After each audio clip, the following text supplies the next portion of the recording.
하나님의 말씀을 읽다 보면 어떠한 이야기가 두 번 나오는 경우들이 있습니다. 지금 예레미야 26장을 읽었는데 26장의 내용을 읽을 때 여러분 좀 어디에서 들어본 것 같다 그 생각이 드셨죠? 예루살렘 성전과 예루살렘이 멸망할 것이고 너희가 돌이키지 않으면 실로처럼 될 것이다. 그 이야기는 예레미야 7장에 나오는 이야기입니다. 거의 똑같은 내용입니다. 예레미야 7장에서도 이것이 여호와의 전이다. 이것이 여호와의 전이다. 이것이 여호와의 전이다 하는 거짓말을 믿지 말라 그랬습니다. 그러면서 이 성전을 너희가 강도의 구렬로 만든다 했고 이 성전과 이 도시에 대해서 예루살렘 성에 대해서 하나님께서 심판하셔서 예루살렘이 실로와 같이 될 것이다. 백성의 죄를 인해서 실로처럼 멸망당할 것이라고 이야기를 했습니다. 그리고 예레미야 7장을 보면은 이스라엘 백성들의 죄를 구체적으로 이야기를 하는데요. 아이들은 나가서 나무를 줍고 아버지는 불을 피우고 어머니는 하늘의 여신을 위해서 과자를 만들어서 드렸습니다. 그래서 그들의 성읍의 수처럼 많은 우상들이 있었다고 이야기합니다. 예루살렘 성전도 강도의 구렬처럼 되었고 예루살렘도 우상의 도가니가 되었습니다. 그러니까 하나님께서 이 성전을 허물겠다, 심판하겠다 말씀하셨습니다. 방금 읽은 26장을 보면 어떤가요? 완전히 7장하고 똑같은가요? 아니면 조금 다른가요? 어떤 장면이 있는데요. 이 건물이 전에 봤을 때는 아주 금음날 저녁에 보는 것처럼 시커맸습니다. 그런데 보름달이 피어 있을 때 그 건물을 보면은 같은 건데 조금 밝은 빛이 있습니다. 먼동에 틀 때 본다면 조금 더 밝을 겁니다. 예레미야 7장과 26장은 조금 다릅니다. 예를 들어서 26장을 읽다가 눈이 멈추는 데가 있지 않습니까? 예를 들어서 16절 백성과 그 모든 백성이 제사장들과 선지자들에게 이르되 이 사람이 우리 하나님 여호와 이름을 의탁하고 우리에게 말하였으니 죽음이 부당하니라. 갑자기 백성들이요 예레미야를 지지하는 쪽으로 갑니다. 물론 찬찬히 읽어보면 이 세 가지 입장입니다. 왔다 갔다 합니다. 백성들이 왔다 갔다 하지만 적어도 이런 정도의 반응을 보인 것은 새로운 겁니다. 이런 걸 어떻게 봐야 될지 조금 더 마음을 기울이면서 긴장을 하면서 하나님의 말씀을 읽게 됩니다. 성전에서 예레미야가 이야기한 것이 7장에 기록되고 26장에 기록되어 있는데 26장부터는 좀 밝습니다. 새벽빛처럼 7장에서는 예루살렘 성전은 강도의 구렬이고 그래서 하나님께서 이들을 위해서 기도하지 말라 그렇게 말씀하십니다. 14장 15장 가면서 기도하지 말라는 두 번 반복합니다. 심판하시겠다고 이야기합니다. 26장에서는 돌이키면은 내가 용서해 주겠다는 말이 나옵니다. 그리고 예레미야가 그렇게 이야기를 하니까 백성들이 여기 16절에 있는 것처럼 예레미야가 여호와의 말씀을 전했기 때문에 이 사람 죽이는 건 부당합니다. 이렇게 말을 합니다. 말하자면 조금 싹이 보입니다. 이 싹을 어떻게 봐야 될 건지 찬찬히 살펴보려고 합니다. 이 싹이 또한 전부는 아닙니다. 26장에서 성전에 관한 이야기가 있고요. 27, 28, 29에서는 참 선지자와 거짓 선지자에 관한 이야기가 나옵니다. 하나냐가 대표적인 거죠. 그리고 그 다음에 이어서는 새 언약에 관한 말씀이 나옵니다. 26장에서 살짝 새벽빛처럼 살짝 보여줍니다. 참 선지자, 거짓 선지자의 대비를 하면서 하나님께서 행하실 큰 일을 31장에서 새 언약의 말씀으로 가르쳐 줍니다. 성전에 대한 이 말씀에서부터 시작해서 예레미야가 조금 더 밝은 데로 나아갑니다. 앞부분은 읽기 어려웠습니다. 내용이 많고 길어서도 그렇지만 우리는 하나님의 죄에 대한 지적과 또한 그 죄에 대한 심판의 말씀을 읽을 때 어렵습니다. 그 어려운 과정을 지나는데 26장에 와서는 살짝 빛이 비춥니다. 이걸 너무 환하게 그려도 안 됩니다. 그렇지만 아무런 차이 없이 백성은 다 그래 하면서 시커멓게 칠해도 안 됩니다. 조금 더 밝게 살짝 이만큼 밝은 걸 이야기를 합니다. 백성들이 16절 이야기한 건 굉장한 겁니다. 이것도 저절로 된 것 아닙니다. 하나님께서 새로운 일을 지금 시작하고 계시는 겁니다. 그 싹을 뭉개버려도 안 됩니다. 차분한 마음으로 이제 이 26장의 말씀을 조금 더 살펴보려고 합니다. 지금 이 이야기는 26장은 유다 왕 요시아의 아들 여호야김 즉위 초에 여호와께서 하신 말씀입니다. 요시아는 그 바론 누고에 의해서 죽죠. 그리고 바론 누고가 여호야김을 왕으로 세워줍니다. 그러니까 여호야김이 뒤에 보면은 그 우리아를 잡으려고 애굽에 사람을 보내서 잡아옵니다. 왜냐하면 바로하고 여호야김하고는 사이가 좋기 때문에 여기 좀 반체제 인사가 한 사람 있는데 그 사람 잡아야겠습니다 하니까 바론 누구가 내주는 겁니다. 그러한 배경입니다. 그러니까 여호야김이라는 말부터 시작하면은 배경은 좀 어둡습니다. 밝지 않습니다. 요시야 시대라면은 조금 밝게 생각할 수 있는데 여전히 어두운 배경에서 이 이야기가 시작됩니다. 그때 여호와께서 예레미야에게 말씀하십니다. 여호와의 집들에 서서 이 성전에 나와서 예배드리는 사람에게 이야기를 하되 내가 너에게 전하는 모든 말을 다 전하고 하나라도 빼놓지 마라. 어렵다 해가지고 또 길다 해가지고 또 심판에 관한 이야기를 해가지고 빼지 말고 다 전하라고 이야기를 합니다. 혹시 그 악한 길에서 떠난다면 내가 이 성에 재앙 내리려던 것을 뜻을 돌이키겠다 말씀하셨습니다. 지금까지 내가 선지자들을 5절에 보면 부지런히 보내었어도 너희가 듣지 아니하였는데 만일 너희가 들으면 돌이키겠다고 하시는 겁니다. 듣지 않으면 이 성을 실로 갖게 하고 이 집을 실로 갖게 하고 이 성을 열방의 저주거리가 되게 하겠다 말씀하셨습니다. 두 가지입니다. 첫째는 예루살렘 성전문에서 지금 이야기를 하면서 성전이 실로의 성전처럼 실로의 성소처럼 파괴되게 하실 거라고 이야기합니다. 또한 하나님께서 실로를 파괴하실 때에는 엘리와 그 아들이 죽은 것뿐만 아니라 그 성도 블레셋 사람들에게 다 넘겨서 약탈되도록 했습니다. 황폐케 했습니다. 두 가지입니다. 첫 번째는 성전입니다. 왜냐하면 그 성전에서 하나님의 말씀을 지키지 않았으니까. 그리고 두 번째는 예루살렘 성에 대해서 하나님이 심판하시겠다고 이야기를 합니다. 그 말을 들었을 때의 반응이 7절부터 나옵니다. 백성에게 이야기를 하니까 8절 보면은 제사장과 선지자와 모든 백성이 그를 붙잡고 이야기를 합니다. 너 반드시 죽을 것이다. 그렇게 이야기합니다. 어찌하여 이 집을 이 성전은 지금 요시아가 개축한 거거든요. 여호야김이 왕이 된 것은 609년입니다. 그리고 요시아가 성전을 개축한 것은 622년입니다. 13년 전입니다.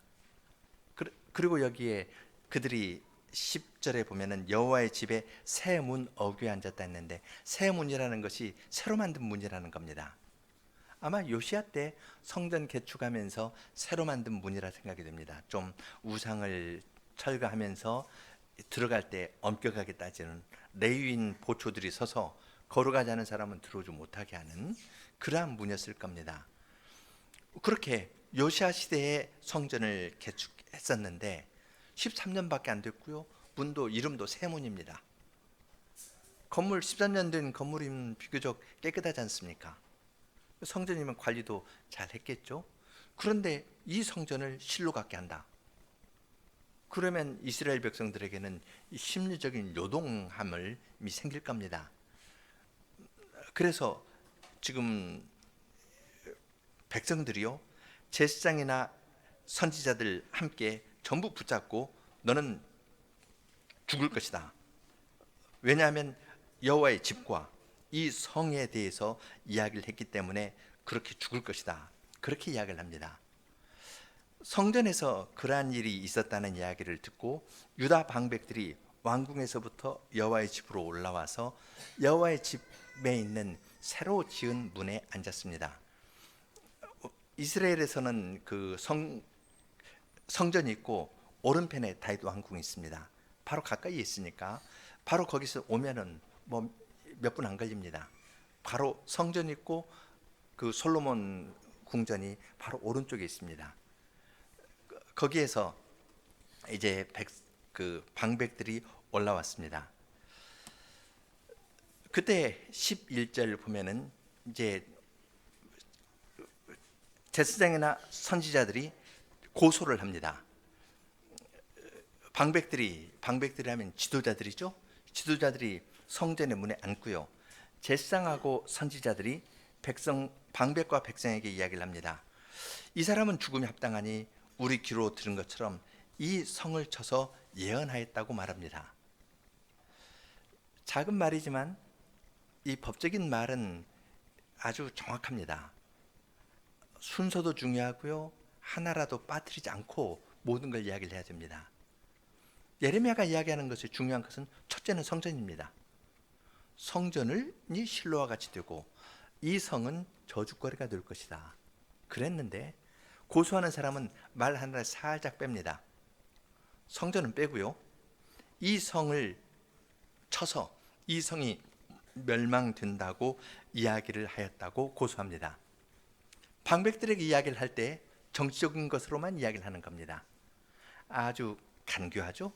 제사장이나 선지자면은 성전에 관해서 이야기하는 걸 말해야 될 텐데 그건 싹 빼고 정치적인 문제로 환원해가지고 고소하는 것을 볼 수 있습니다. 거기에 대해서 예레미야가 변호하는 이야기가 12절부터 나옵니다. 예레미야는 여호와께서 나를 보냈고 너희가 들은 이 모든 말로 이 집과 이 성을 쳐서 예언하겠다고 합니다. 방백들은 이 성을 쳐서 예언하라 했다고 말했는데 예레미야는 이 집, 여호와의 성전과 여호와의 집 두 가지를 들어서 이야기를 합니다. 너희가 만일 돌이켜서 여호와의 목소리를 청종하면 여호와께서 심판하신 재앙을 선고하신 재앙을 내리지 않고 뜻을 돌이킬 것이다 하고 이야기를 합니다.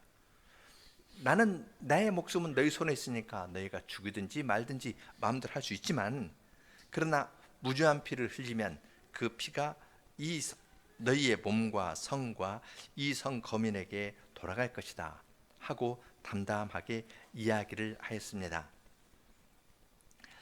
그런데 이런 식으로요. 지금 방백들이 성전의 새 문에 앉아가지고 재판관으로 있고요. 한편으로는 제사장과 선지자들이 고소를 했고 예레미야가 변호를 했습니다. 그리고 백성들이 증인으로 있거든요. 그런데 16절에는 그 점에서 보면 판결을 할 수 있습니다. 예레미야의 말을 듣고 바뀌었습니다. 방백들에게 이야기를 하려고 제사장과 선지자들은 이 성에 관한 이야기를 하고 살짝 했고 지금 백성들도 예레미야를 죽여야 된다고 잡고 따라왔습니다. 그런데 예레미야가 하나님의 말씀을 전했더니요 16절 같은 반응이 나왔습니다. 방백과 모든 백성이 제사장과 선지자들에게 말합니다. 제사장과 선지자가 예레미야를 옳아가지고 죽이려고 말을 교묘하게 살짝 바꾸면서 했는데 방백과 제사장이 이야기를 합니다. 이 사람이 우리 하나님 여호와의 이름을 의탁하고 우리에게 말하였으니 죽음이 부당하니라. 죽을 수 없다. 그렇게 이야기합니다. 재판관이요? 방백이 딱 앉았다가 예레미야의 말을 듣고 아, 이 사람 틀린 말 안 했네. 여호와 이름으로 말했기 때문에 죽는 것이 부당하다고 합니다. 그리고 정치하는 사람들은 백성에게 약하거든요.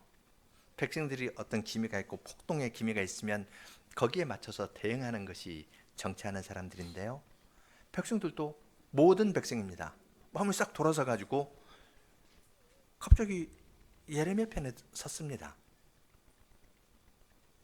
알 수 없습니다. 왜 그랬는지. 앞에서는요, 방금 전에는 예레미야 죽이겠다고 잡아왔습니다. 그런데 예레미야의 말을 듣더니 예레미야 죽이면 안 됩니다. 그렇게 이야기하는 대로 마음이 싹 돌아선 겁니다. 뭘로 설명할 수 있을까요? 잡아온 백성과 예레미야를 옹호하는 백성, 그 사이에 있었던 것은 예레미야의 말입니다. 예레미야가 난 너희 손에 있으니까 너희가 나 죽여도 되지만 하나님의 말씀은 내가 다 전했다. 너희 하나님이 이렇게 말씀하셨다 하니까 백성들이 우리 하나님의 이름으로 이야기를 했으니까 이 사람 죽일 수 없다고 말합니다. 백성이 이렇게 반응을 보인 건 하나님의 은혜입니다. 조금 새벽빛처럼 살짝 환하게 어떤 희망의 싹이 보입니다. 물론 이것을 전부로 보면 안 됩니다. 그렇지만 이만한 변화가 있는 것도 무시해서는 안 될 겁니다. 그 다음에 덧붙여서 이야기하는 것이 장로들이 말입니다. 그 땅 장로 몇 사람이 일어나서 온 회중에게 말해서 이야기를 합니다. 히스기야 시대에 모레셋 사람 미가사 할 때 미가서를 쓴 그 선지자 미가입니다. 미가서 3장에 보면은 이런 여기 있는 말 같이 나옵니다.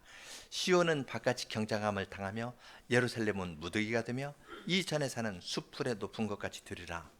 이렇게 미가가 이 말을 선언했을 때 히스기야가 미가를 죽이는 것이 아니라 오히려 여호와를 두려워하여 여호와께 간구하였기 때문에 여호와께서 그들에게 선고한 재앙을 내리지 아니하였다 하면서 역사의 한 부분을 이야기를 합니다. 예레미야의 말은 유다 장로들의 말에 의해서 지지를 받고 보완이 되었습니다.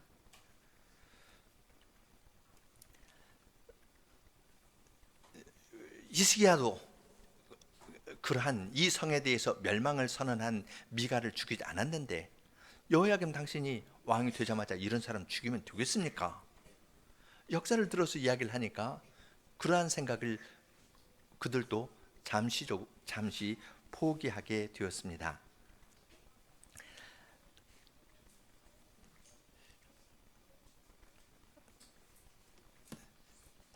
그 다음 이야기가 20절부터 23절까지 이야기인데요. 이것은 같은 이야기를 전하는 우리아라는 사람이 있습니다. 우리아라는 사람이 예레미야하고 똑같은 내용으로 전했습니다. 그런데 사람들의 반응이 어떻게 없었거든요. 왕이 그를 죽이려 하니까 우리아는 그것을 듣고 무서워서 애굽으로 도망했습니다. 지금 예레미야도 죽이려고 했는데 예레미야는 말할 기회를 얻어가지고 이야기를 하니까 방백과 백성과 장로들이 자기 편이 되었습니다. 비록 잠시지만요. 근데 우리아는 그런 일이 없었습니다. 그래서 애굽으로 도망했는데 여호야김이 사람을 보내니까 엘라단하고 몇 사람을 보내었더니 그 애굽 왕이 여호야김에게 우리아를 넘겨주었습니다. 왜냐하면 여호야김은 애굽의 바로가 세운 왕이거든요. 바로 누가가 세웠기 때문에 이미 동맹을 맺었고 자기 봉신이니까 여기 정치범 한 사람 갔습니다. 보내십시오 하니까 보낸 겁니다. 그래서 여기 보면은 여호야김이 그를 죽였습니다. 23절 보면은 여호야김이 직접 죽인 것처럼 묘사를 했습니다. 칼로 그를 죽이고 그 시체를 평민의 묘실에 던지게 하였다. 귀족의 묘실이 아니라요, 이 평민의 묘실에 던지게 하였다고 합니다. 다른 데 보면은 평민의 묘실을 뼈를 뿌려가지고 부정케 했다 하는데 그런 곳에 던졌다고도 볼 수 있습니다.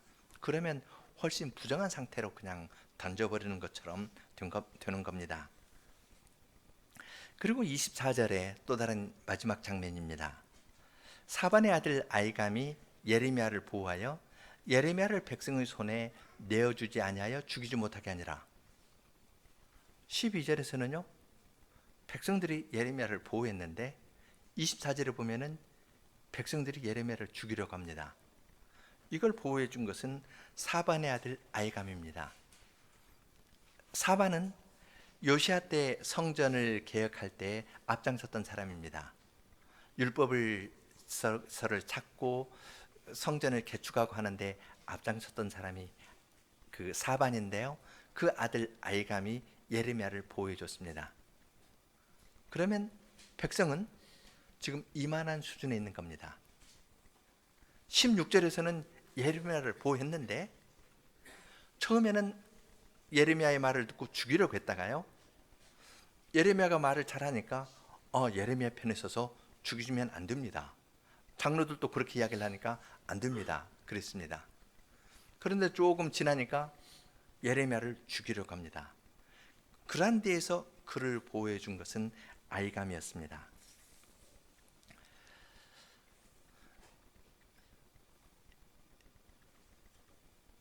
이러한 백성을 어떻게 생각해야 될까요? 그들은 여호와의 성전에 대해서 믿었습니다. 그러니까 여호와의 성전을 쳐서 이야기하는 예레미야를 싫어했습니다. 죽이려고 했습니다. 그러다가 예레미야의 말을 들으니까 우리 하나님 여호와의 이름으로 이야기했는데 저 사람 정치범으로 몰아서 죽이면 안 됩니다. 그렇게 이야기를 했습니다. 그러다 우리야 죽이는 일을 읽고 하니까 저 예레미야 놔두면 안 되겠는데요 하면서 민심이 싹 돌아갑니다.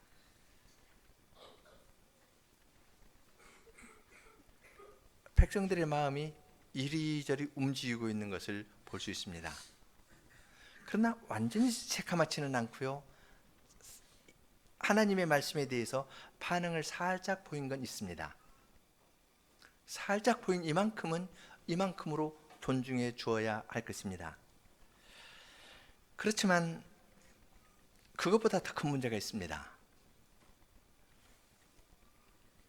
예레미야가 이야기한 것하고요, 백성들의 반응은 다릅니다.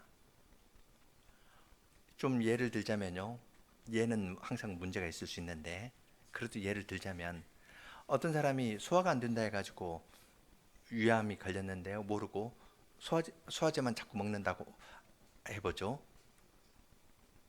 그래서 오늘 밥 먹고, 옛날에는 소화제가 없으니까 사이다 먹잖아요. 난 사이다 먹어서 속이 시원해. 이제 그러는데 속으로 이제 병을 키워가는 경우가 있죠. 예레미야가 이야기하는 요지는 무엇입니까? 예레미야는 내 목숨 살려달라고 백성들에게 이야기했나요? 예레미야는 너희가 여호와의 말씀을 청종하지 않으면 요시야 때 지은 이 성전과 솔로몬 다윗 성, 이 예루살렘 성이 멸망될 것이다, 그걸 이야기했습니다. 백성들의 관심은 이 문제가 아니라 하나님의 말씀을 듣고 회개해서 성전에서 우상 숭배하는 것을 없애고 하나님을 바르게 섬겨서 예루살렘이 보존되도록 하는, 거기에 있는 것가 아니라, 진정한 회개에 들어가는 것가 아니라 예레미야를 살려줄까 말까, 좀 살려줬으니까 괜찮고 또다시 죽이려고 하니까 좀 후퇴하는 거, 이런 정도입니다. 문제는 예레미야의 전한 말을 잘 들었다면 진정으로 회개를 해서 돌아서야 됩니다. 그러나 백성들은 요만큼입니다. 예레미야를 살려줄까 말까 하는, 여기에서 조금 왔다 갔다 하다가 그냥 가라앉고 있습니다. 이것이 예레미야 26장에서 묘사하고 있는 이스라엘 백성들의 상태입니다. 그러한 것을 어떻게 봐야 되겠습니까?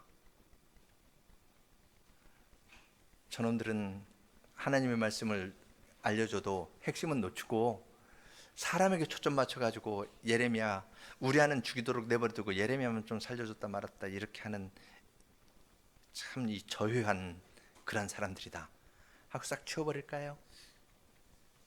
아니면 예레미야를 보여줬으니까 굉장한 믿음의 사람이라고 이야기해야 될까요? 하나님의 말씀은 이 지점에 대해서 많은 이야기를 하지 않습니다. 살짝 변화가 있었다. 예레미야의 말을 듣고 살짝 반응을 보이는 일이 있었다고 이야기합니다. 이것을 너무 부정적으로 이야기하지도 않고 너무 긍정적으로 이야기하지도 않습니다. 그리고 27, 28, 29장에서 참 선지자와 거짓 선지자를 대비시켜서 이야기를 합니다. 살짝 반응을 보인 이 사람들에게 참된 선지자가 이야기하는 것은 무엇이고 거짓 선지자가 반응을 보이는 것은 무엇인가에 대해서 이야기를 합니다. 그리고 이스라엘 백성들에게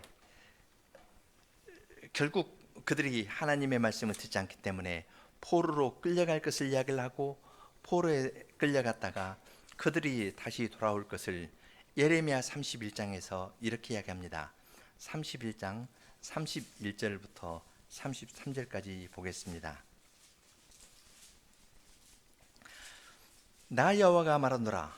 보라, 날이 이르리니 내가 이스라엘 집과 유다 집에 새 언약을 세우리라. 나 여호와가 말하노라. 이 언약은 내가 그들의 열조의 손을 잡고 애굽 땅에서 인도해 내던 날에 세운 것과 같지 아니할 것은 내가 그들의 남편이 되었어도 그들이 내 언약을 파하였음이니라. 나 여호와가 이르노라. 그러나 그날 후에 내가 이스라엘 집에 세울 언약은 이러하니 곧 내가 나의 법을 그들의 속에 두며 그 마음에 기록하여 나는 그들의 하나님이 되고 그들은 내 백성이 될 것이라. 그들이 다시는 각기 이웃과 형제를 가리켜 이르기를 너는 여호와를 알라 하지 아니하리니 이는 작은 자로부터 큰 자까지 다 나를 알미니라. 내가 그들의 죄악을 사하고 다시는 그 죄를 기억지 아니하리라. 여호와의 말이니라.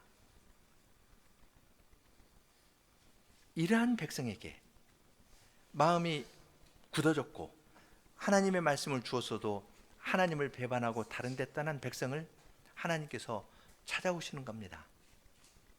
내가 이제는 모세 때에는 돌판에 서가지고 십계명 때는 돌판에 서서 이 계명을 주셨죠. 그러니까 내 밖에 있는 겁니다. 그런데 이제는 내가 말씀을 그들의 마음판에, 돌판이 아니라 마음판에 새겨가지고 그들이 여호와를 알게 될 것이다. 여호와를 안다는 것이 의미하는 것은 내가 그들의 죄를 사하고 그 죄를 기억지 아니하리라 하는 말하고 연결이 됩니다. 그들이 자기의 죄를 깊이 깨닫고 이걸 버리고 거룩한 하나님의 백성이 되도록 하나님께서 만드시겠다고 이야기하셨습니다. 26장은 31장으로 가는 이 길에서 첫 단계입니다. 7장에서 성전에서 이야기한 것하고 심판 선언한 것이 쭉 반복되면서 그들이 심판받을 수밖에 없게 된 걸 이야기를 합니다. 26장에서 다시 성전에서 예레미야가 연설한 이야기가 기록됩니다. 그리고 여기서부터 점점 더 밝게 주님께서 그의 백성을 인도하시는 것을 기록합니다. 성전에서 이야기한 것이 7장과 26장 두 군데 있지만 약간 기능이 좀 다릅니다. 겹치면서도 여기에서는 뽑는 걸 이야기를 하고요. 26장에서는 뽑은 주님께서 다시 심으십니다. 앞에서는 허무는 것을 이야기한다면 여긴 다시 세워가는 겁니다. 세워가는 이야기를 하시면서 시작은 성전에서 하나님의 말씀을 전한 데에서부터 각각 이야기를 합니다. 이것이 이제 예레미야를 읽을 때 우리가 읽는 방식입니다. 주님께서 이렇게 7장, 26장에서 해서 이렇게 심판 쭉 이야기를 하고 26장부터 화나게 되는 걸 이야기를 하거든요. 이제 어떻게 더 밝아지는가 이걸 찾으면서 읽어가면 좋습니다. 그런데 이것은 예레미야만이 아니라 백성들의 마음을 볼 때 우리하고 비슷한 점이 있고 예수님 당시의 대중들하고 비슷한 점이 있는 걸 볼 수 있지 않습니까? 예수님께서 오병이어 기적을 행하셨을 때 주님께서는 그들을 사랑하셔서 목자 없는 양같이 유리한 것을 보시고 그들이 집으로 돌아갈까 기진해서 그들에게 먹을 걸 주셨습니다. 그리고 생명의 떡에 대해서 말씀해 주셨습니다. 근데 그들은 엉뚱했거든요. 주님을 찾아서 거기까지 왔지만 그들은 예수님을 잡아서 억지로 임금을 세우려 했었습니다. 대중들은 주님을 찾되 이적을 본 까닭이 아니라 떡을 먹고 배부른 까닭에 예수님을 찾았습니다. 그러한 자에 대해서 예수님께서 어떻게 대하셨습니까? 너희는 정말로 하나도 안 변하는구나. 그러면서 그들을 책망하셨나요? 예수님의 마지막 주간을 생각해 봅시다. 예수님께서 나귀를 타고 입상할 때 호산나 다윗의 자손이여 하면서 찬송했습니다. 자기 겉옷을 벗어가지고 길을 마련하면서 찬송했습니다. 며칠 후에 그들은 예수님을 십자가에 못 박으셔서 그렇게 했습니다.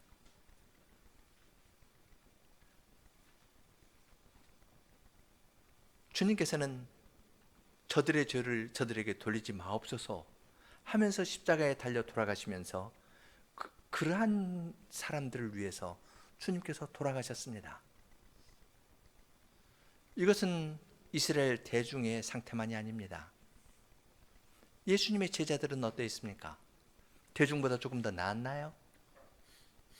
자기들이 예수님께 가까이 있어서 배웠다는 것 때문에 사람들을 위해서 좀 군림하려고 하지 않았습니까? 아이 데려오니까 오지 말라, 시끄럽게 하지 말라, 그런 식으로 하고 자기들끼리는 서로 누가 높냐 하고 다투고 있었습니다. 성찬을 시행하는 그 자리에서 그들은 누가 더 높냐, 성찬에 참여한 다음에 그러고 있었습니다. 그러한 자들을 위해서 주님께서 돌아가신 겁니다. 주님께서는 베드로가 그를 부인할 줄 아셨습니다. 그리고 베드로를 위해서 기도하셨고 그러한 제자들을 위해서 돌아가셨습니다. 이것이 하나님께서 행하시는 일입니다.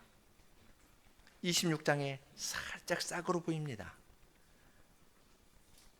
그 대중들 믿을 만하지 않습니다. 그러나 그들이 예레미야의 말에 이만큼 반응을 보인 건 그건 주님의 은혜입니다. 주님께서는 그들에게 계속 말씀을 주시면서 새 언약의 말씀을 그들의 마음에 새겨주시면서 주님의 친백성으로 만들어 가실 겁니다. 그리고 예수님께서 정말로 그렇게 하셨습니다.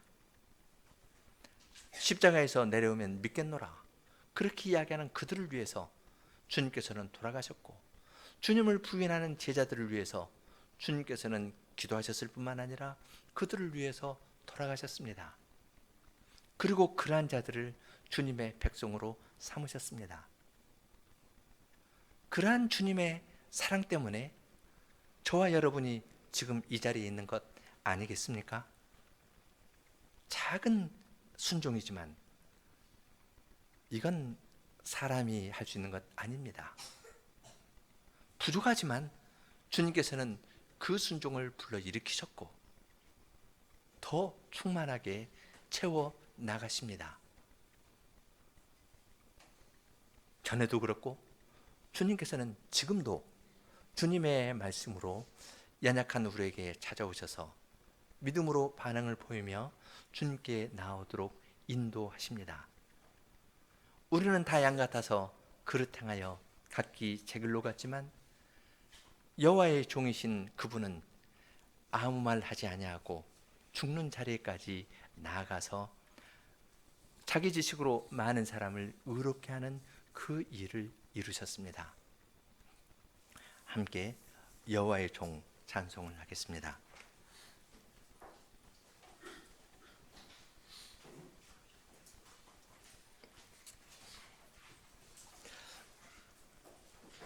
일 절 함께, 2절 여성, 3절 남성, 간주하고 4절 함께 하겠습니다.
보다 크게 상해 열방에 뿌려져서 놀랐으나 열왕이 모두 입을 다물도다 새일 보고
그는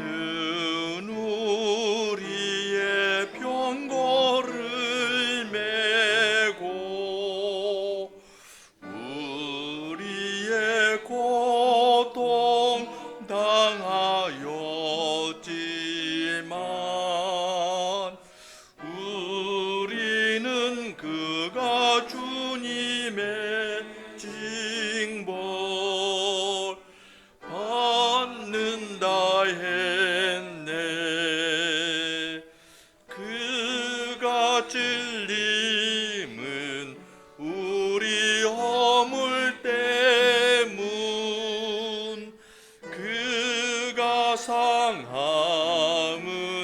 우리 죄악 때문 그 고난으로 우리 평화 얻고 나음 없네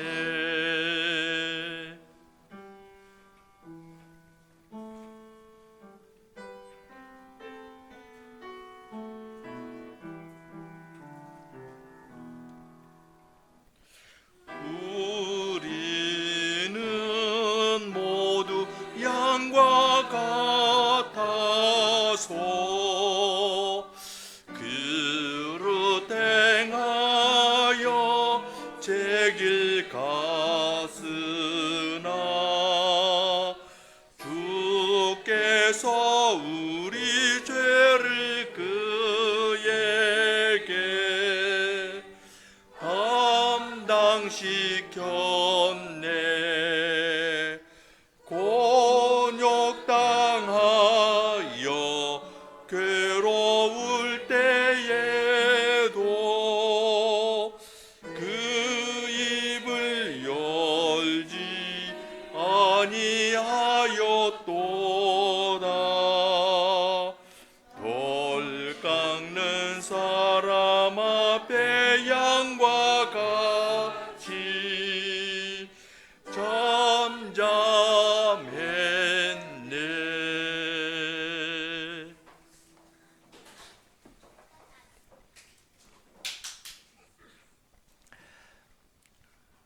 거룩하신 하나님 아버지, 주님의 말씀을 들을 때마다 저희가 얼마나 무지한 자이고 완고한 자인지 깨닫게 됩니다.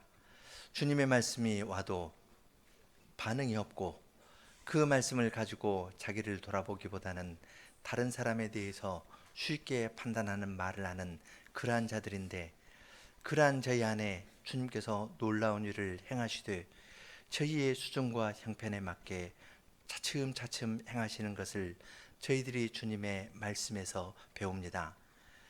사람으로서는 할 수 없는 지극히 순종을 그것이 비록 지극히 작은 것이라 해도 주님께서는 그것을 잘못했다, 부족하다 하면서 치우시는 것이 아니라 그러한 것을 격려해 주실 뿐만 아니라 그것을 더 완전하게 채워서 주님의 모든 말씀을 순종하는 거룩한 백성으로 저희들을 만들어 가시는 일을 행하십니다.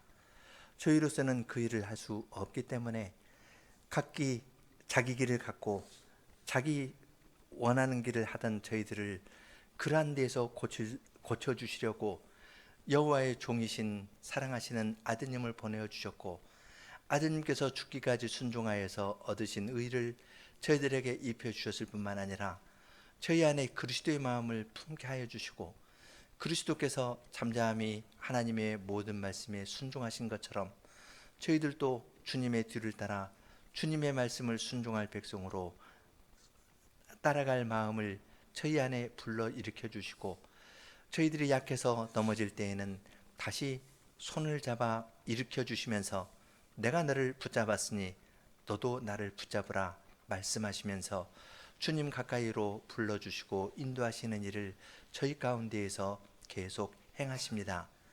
이러한 거룩한 사랑을 입고 저희들이 살고 있사오니 저희들로 하여금 이러한 거룩한 사랑을 알려주는 주님의 말씀을 더욱 사랑하여서 열심히 읽고 묵상하고 말씀과 함께 저희에게 가까이 오시는 주님과 거룩한 교제 가운데 살아가는 사람들이 다 되도록 저희를 인도해 주시옵소서.